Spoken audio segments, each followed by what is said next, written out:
Palavra da Verdade, devocional de 27 de junho. Considerai os vossos caminhos. Veio, pois, a palavra do Senhor por intermédio do profeta Ageu, dizendo: Acaso é tempo de habitardes vós em casas apaineladas, enquanto esta casa permanece em ruínas? Assim diz o Senhor dos Exércitos: Considerai o vosso passado. Subi ao monte, trazei madeira e edificai a casa. Dela me agradarei e serei glorificado, diz o Senhor. Ageu 1, versos 3, 4, 7 e 8. O primeiro grande desafio do remanescente que voltou do exílio babilônico foi reconstruir o templo, símbolo principal da renovação espiritual. Assim, chegados a Jerusalém, edificaram um altar em meio às ruínas do templo, cujos primeiros alicerces foram então lançados. Realizaram um culto em ação de graças pelo início da obra, mas o progresso não haveria de durar muito. Os adversários de Judá, que se apoderaram das terras do norte durante o exílio, induziram-nos a paralisar a obra. Mas não foi somente a ameaça dos inimigos. A acomodação contribuiu para que se passassem 16 longos anos desde a primeira tentativa de reedificar o templo. Durante esse período, uma perigosa paralisia moral e espiritual aceitava as ruínas da casa do Senhor como normais. É neste contexto que o Senhor Deus levanta o profeta Ageu, que ao lado de Zacarias, exorta o povo a retomar a obra. Por isso o profeta Ageu denuncia no verso 2. Este povo diz: não veio ainda o tempo em que a casa do Senhor deve ser edificada. Esta declaração revelava, antes de tudo, acomodação. Esta acomodação era justificada com uma desculpa: não chegou ainda o tempo de reconstruir. Eles haviam paralisado a obra por medo dos adversários e desânimo, influenciados por conselheiros infiltrados. Além do terror dos povos inimigos, as condições econômicas precárias e os conflitos internos contribuíram para definhar-lhes o ânimo. E havia mais. Os profetas haviam pronunciado o retorno do exílio usando termos que lembravam o Êxodo. Isto criou uma expectativa de acontecimentos extraordinários acompanhando o retorno, semelhantes aos tempos de Moisés. Todavia, ao contrário do que esperavam, nenhum milagre, como as pragas ou a abertura do mar, acompanhou a migração. Sesbazar, o líder da primeira leva, não era nenhum Moisés com poderes divinos, nem Zorobabel. A terra estava devastada, Jerusalém continuava em ruínas e pouco se fizera para restaurá-la. Desse modo, as expectativas gloriosas eram frustradas por uma dura realidade. Eles se perguntavam: Deus está mesmo presente e ativo? Se está, onde podemos ver sua atividade e presença nisso tudo? Primeiro veio a incredulidade, seguiu-se o desânimo e, por fim, a acomodação foi tomando conta deles, levando-os a abandonar a edificação da casa de Deus e a cuidar cada um dos seus próprios negócios.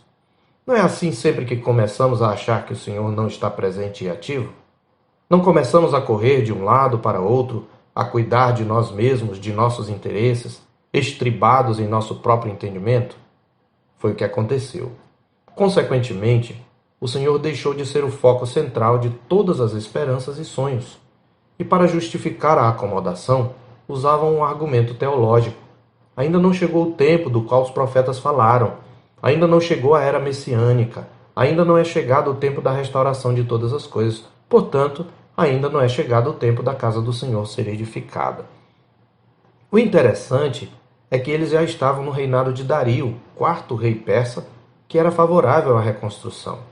Então Ageu mostra que tudo não passava de uma desculpa para a acomodação. Se por um lado a desculpa revelava acomodação, por outro lado ela escondia outra atitude pecaminosa, a inversão de prioridades, denunciada na repreensão do verso 4. Acaso é tempo de viverdes em casas apaineladas, enquanto esta casa permanece em ruínas?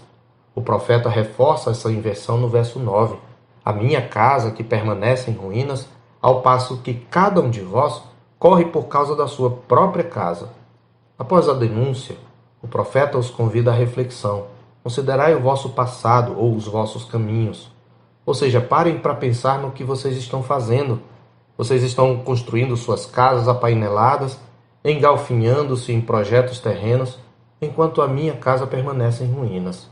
Porque pensam que quanto mais se envolverem consigo mesmos, com suas casas e seus negócios, mais desfrutarão deles.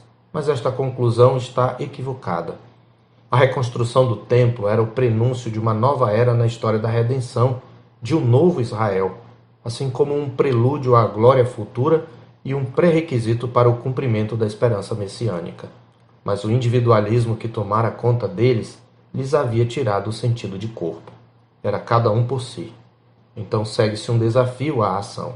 Subi ao monte, trazei madeira e edificai a casa, e dela me agradarei, e eu serei glorificado, diz o Senhor. No verso 8. Felizmente, a resposta do povo à pregação de Ageu foi imediata. O povo entendeu a mensagem e atendeu à voz do Senhor, como diz o verso 12. E diante do ouvir atento e da reverência piedosa, o Senhor lhes assegura a promessa central da aliança, a maior de todas as bênçãos pactuais, que ressoa através de toda a história da salvação, no verso 13. Eu sou convosco, diz o Senhor. Nesta frase tão curta, temos o cerne das promessas de Deus, que os teólogos chamam de princípio Emanuel.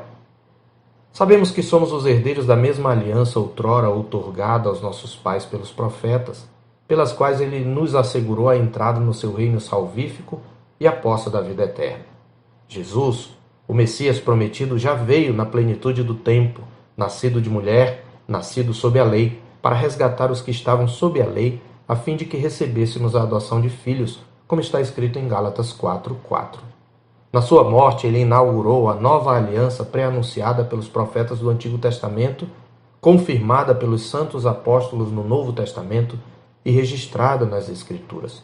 Somos o novo Israel, a nova geração da mesma nação santa que nos tempos de Ageu foi reavivada pela esperança messiânica e recebeu o desafio de edificar um santuário para o Deus vivo. Vivendo do lado de cada cruz, na nova aliança, testemunhamos em Cristo e sua obra redentora o cumprimento das promessas feitas aos pais pelos profetas e o estabelecimento de um santuário não feito por mãos, um templo vivo para a habitação de Deus no Espírito, o qual somos nós, a sua igreja, tanto judeus como gentios, que cremos em Cristo. Aguardamos na segunda vinda do nosso Senhor a consumação do plano redentor de Deus quando forem criados novos céus e nova terra nos quais habita a justiça. Recebemos como nossos pais o desafio de trabalhar na edificação do santuário. Embora seja o Senhor o arquiteto e edificador, contudo nos desafia a trabalhar. Mas a oposição de Satanás e do mundo, aliada à força da corrupção em nós restante, conspiram contra esta obra. Não somos diferentes dos nossos pais. Continuamos nos desanimando com muita facilidade. Pressões externas, conflitos internos na comunidade dos santos, escândalos, tudo contribui para estimular nossa incredulidade e consequente acomodação. Em geral, começamos bem, cheios daquele entusiasmo juvenil do primeiro amor. Contudo, a luta diária contra o pecado, a incrédula preocupação com nossa sobrevivência e o fascínio das coisas que há no mundo nos levam a questionar a presença e o cuidado amoroso de Deus, lançando-nos na acomodação. Além disso, igualmente temos os problemas internos da comunidade, que muitas vezes lhe emperram o crescimento, levando-nos a questionar se Deus de fato está ativo entre nós. Afinal, achamos nossas condições tão pequenas. Passamos a inverter as prioridades, cessamos de buscar em primeiro lugar o reino de Deus e a sua justiça e negligenciamos a edificação do seu santuário vivo, enquanto corremos cada um pela sua própria casa. Por isso esta mensagem de Ageu é tão atual. Suas palavras ressoam através dos séculos e chegam até nós. Considerai os vossos caminhos, diz o Senhor. Eu sou o pastor Marcos Augusto, pastor da Terceira Igreja Presbiteriana de Boa Vista, em Roraima. Tenha um bom dia na paz do Senhor Jesus.